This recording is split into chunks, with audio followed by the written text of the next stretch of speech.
richesse et pauvreté dans le monde. L'humanité s'enrichit rapidement. Ce processus très lent pendant des millénaires s'est accéléré depuis un siècle. Les hommes produisent ainsi de plus en plus de richesses et sont globalement de plus en plus riches. Pour mesurer cette richesse, on utilise traditionnellement un outil statistique, le PIB, pour Produit intérieur brut. Cet indicateur mesure la richesse produite par un pays en une année.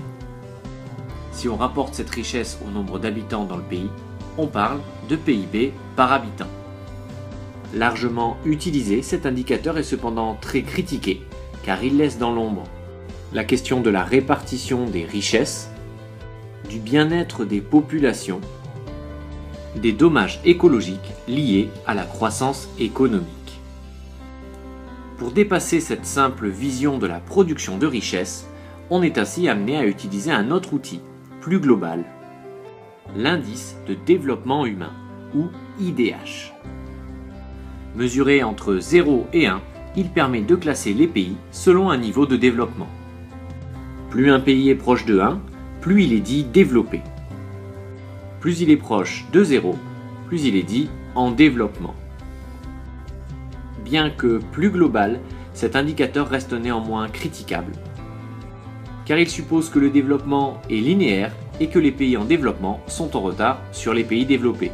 Une vision déformée quand on sait que ces deux grands ensembles entretiennent des rapports inégaux depuis plusieurs siècles.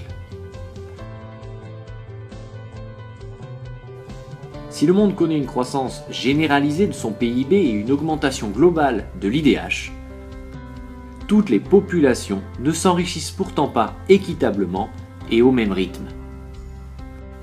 Les pays riches et dits développés se situent en Europe, en Amérique du Nord, en Océanie, ainsi qu'en Asie de l'Est.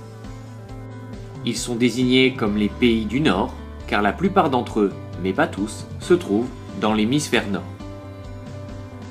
La plupart des pays pauvres, ou dits en développement, sont quant à eux localisés en Afrique, en Asie du Sud et en Amérique du Sud.